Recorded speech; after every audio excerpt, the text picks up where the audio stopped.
नाज़रीन आदाब। अवधनामा के प्रोग्राम अखबारों की दुनिया में आपका खैर मकदम है। पेश खिदमत है मौलाना सैयद हमीदुल हसन का मजमून फसाद फिल अर्ज की दूसरी किस्त की तलखीस। आप लिखते हैं कि कुरान करीम उसका कलाम है जो सबका खालिक है और इसलिए वो इंसानी मिजाज में परवरिश पाने वाले हर फसाद से बाखबर भी है और इंसान को उससे खबरदार भी करता है। हम यहाँ उसके सबूत में एक कुरानी आयत को पेश करते हैं। आप इस आयत करीमा के लिए कोई उन्वान, कोई सुर्खी मुअय्यन कर सकते हो तो फरमाएं। यह सूरह अल-क़सस की 83वीं आयत है जिसका तर्जुमा है, वो आखिरत का घर तो हमने उन्हीं लोगों के लिए करार दिया है जो जमीन पर न तो बुलंदी चाहते हैं और न फसाद, और बेहतर अंजाम तो परहेजगारों ही के लिए है।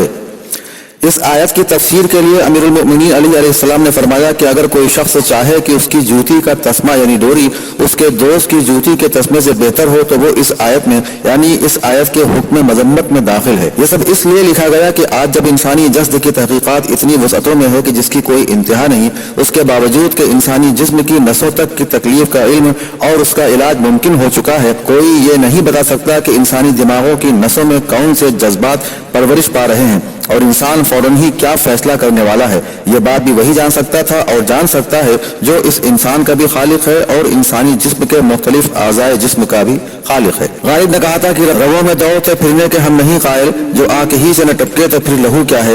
ये रगों में दौड़ते खून से तो लाखों डॉक्टर वाकिफ हैं, लेकिन इन्हीं रगों के दौड़ते खून में दौड़ती तमन्नाओं से कौन बाखबर है। इससे वाकिफ वही होगा जो इस इंसानी तख्लीक का खालिक हो। मौलाना लिखते हैं कि आखिर क्यों दुनिया का हर इंसान बड़ा बनना चाहता है, फिर कुरान इसे फसाद क्यों बता रहा है। हमारी इंसानी तारीख में कितने नाम हैं जो हजारों साल से मशहूर हैं, मगर वो सब ही नाम इंसानी सफ़ों में लायक एहतराम हैं, मदह की तारीफ के मुस्तहिक हैं। फिर शोहरत लायक मजम्मत क्यों, वो भी इतनी कि इसे फसाद के बराबर करार दिया गया। फसाद जो कुरानी नज़र में कत्ल से ज्यादा शदीद जुर्म है। अल-फितनतु अशद्दु मिनल क़त्ल, फितना फसाद कत्ल से ज्यादा शदीद जुर्म। मलाइका ने तख्लीक हजरत आदम के वक्त यही कहा, अतजअलु फ़ीहा मन युफ़सिदु फ़ीहा व यस्फ़िकु दिमा, तू इसे वहां अपना नायब बनाएगा जो फसाद बर्पा करेगा और खून बहाएगा। तो उन्होंने भी लफ्ज फसाद पहले कहा। कुरान करीम ने उलूवन फिल अर्ज़ वल फसाद कहकर बताया कि जमीन पर बड़ा बनने की तमन्ना फसाद जैसी है।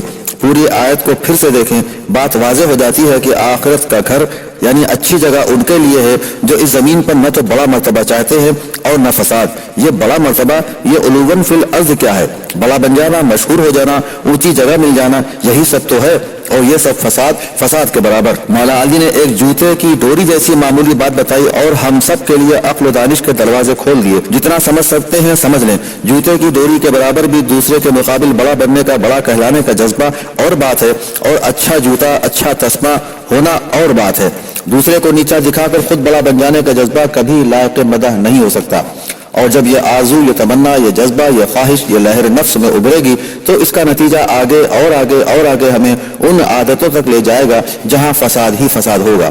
चुनांचे नफरत से मिलने वाली नेमत किसी भी शक्ल में नेमत नहीं कहलाएगी, और ये नफरत वही उभरती है जहां तकाबुल में हसद और हसद में किसी की तहकीर, किसी की तजलील का जज्बा कार फरमा होता है। जिसने तहकीर और तजलील का रास्ता अपनाया उसने हसद की और फसाद की खेती दुरुस्त की, और जिसने सिर्फ काम के लिए, काम इंसानी खिदमत के जज्बे से काम किया वो मशहूर भी होगा, बाइज्जत भी होगा और इंसानी समाज को फसाद से महफूज भी रखेगा। मजहब शोहरत से नहीं रोकता, लेकिन वो शोहरत जो दूसरों के सीने पर पैर रखकर हासिल की जाए उसे काबिल मजम्मत करार देता है। जो इंसान सिर्फ अपनी कुव्वत, ताकत, दौलत, हुकूमत ही को सब कुछ समझ लेता है, कुरान उसी को फसाद कहता है। और सिर्फ कुरान ही नहीं बल्कि हर समझदार इंसान उसे लायक मजम्मत समझता है। हमारी इंसानी जिंदगी में आला व अदना, बड़े और छोटे, बुलंद और पस्त, बाशरफ और बेवकत की जैसी लफ्जें बहुत हैं। बहुत सी जगहों पर इन अल्फाज को हम इस्तेमाल करते हैं। आलिम, तबीब, अदीब, शायर, उस्ताद, दानिश्वर, हाकिम, रहबर, कायद, ताजिर, डॉक्टर, मुअल्लिम, मुहक्किक वगैरह, हर जगह उसके लिए उन लफ्जों के सहारे बातें होती हैं, लेकिन हर जगह उसमें यही जज्बा कार फरमा होता है। फसाद कहाँ है? फसादी कोई है कि नहीं? एक आलिम का इल्म अगर इंसानी मफाद के जज्बे से है तो हर दौर में हर जगह लायक मदा है, लेकिन अगर वो किसी के मुकाबिल अपनी बरतरी के लिए है तो ये उसे कहीं न कहीं लायक मजम्मत करार दिलवा देता है। ایک شاعر مدیح کلام بھی پیش کرتا ہے، ہجو بھی لکھتا ہے، دوسروں کی زندگی کو خوشیوں سے بھر دیتا ہے اور کبھی دوسروں کے لیے فساد ہی فساد کا سبب بھی بن جاتا ہے۔ آج کی زندگی میں ان تمام باتوں کے لیے ایک نظام بے حد مؤثر کارفرما ہر جگہ ہے، اور وہ ہے میڈیا، خبرنامہ، اخبار، الیکٹرانک میڈیا، اور اس کا حال بھی گزرے زمانے کے انصاف نصبنامہ بیان کرنے کی تصنیف و تالیف میں اسے نمایاں کر لے گا۔ مذہبی زندگی نے اسے اتنا مقدس بتایا کہ اسے ایک لفظ صحیفے میں سمیٹ دیا، اور اس صحیفہ جس کی جمع صحف ہے اسے آسمانی رشتوں سے، وحی الہام سے، پیغام ربانی سے منسلک کر دیا۔ علم کے اس دور میں ہم اس وقت حضرت نسیم امروہوی کے ایک مرثیے سے دو بند پیش کرنا چاہیں گے۔ علم مامن بھی ہے، مومن بھی ہے، ایمان بھی ہے، علم عارف بھی ہے، معروف بھی، عرفان بھی ہے، علم اسلام بھی، تسلیم بھی، سلمان بھی ہے، علم قاری بھی، قرب بھی ہے، قرآن بھی ہے، تھا کبھی پہلے سے موجود تو منظم بھی ہوا، جب ہے ان سب میں تو ان سب سے مقدم بھی ہوا۔ اور اس کے بعد چند بند بعد، علم پہلے سے ہے پھر مصحف رب آیا ہے، علم میں لوح بھی محفوظ ہے یہ پایا ہے، علم ہی معرفت ذات کا سرمایہ ہے، علم اس جسم کا سایہ ہے جو بے سایہ ہے، سایہ ہمراہ پیغمبر کے جو ہر جنگ میں ہے، یہ وہی علم ہے اس وقت جو اس رنگ میں ہے۔ اور اب پھر ہم یہاں اس علم کے مقابل جہل کے لیے حضرت نسیم ہی کے کلام سے اسے بھی پیش کریں گے تاکہ ہم سمجھ لیں کہ فساد کہاں ہے اور کیوں ہے۔ جہل تخریب کی تاسیس تباہی بکنار، علم تعمیر کی جڑ حسن عمل کا مینار، جہل کے ہاتھ میں آ جائے کہیں گر تلوار، اس کو مارے اسے کاٹے اسے کر دے مسمار، وار دشمن پہ بھی کبھی علم اگر کرتا ہے، وار دشمن پہ بھی کبھی علم اگر کرتا ہے، سر سے پہلے وہ سوئے سلب نظر کرتا ہے۔ آج کی بات ہم یہیں پر ختم کرتے ہیں، صرف اتنا لکھتے ہوئے کہ اقتدار اور اس میں حکومت سلطنت ایک پرورش گاہ ہوتی ہے، ایک پناہ گاہ ہوتی ہے، ایک جلتے تپتے صحرا زندگی کے لیے ایک شجر سایہ دار ہوتی ہے، گرتے پڑتے پیاسے زندگی کے مسافر کے لیے ایک راحت رساں منزل ہوتی ہے، وہ ایک علم دانش کی درسگاہ بھی ہوتی ہے، وہ ایک عالم اور محقق کے لیے سرمایہ علم و فکر بھی ہوتی ہے، وہ ظالم و مظلوم کے لیے ایک دادگاہ عدالت و انصاف کا مرکز بھی ہوتی ہے۔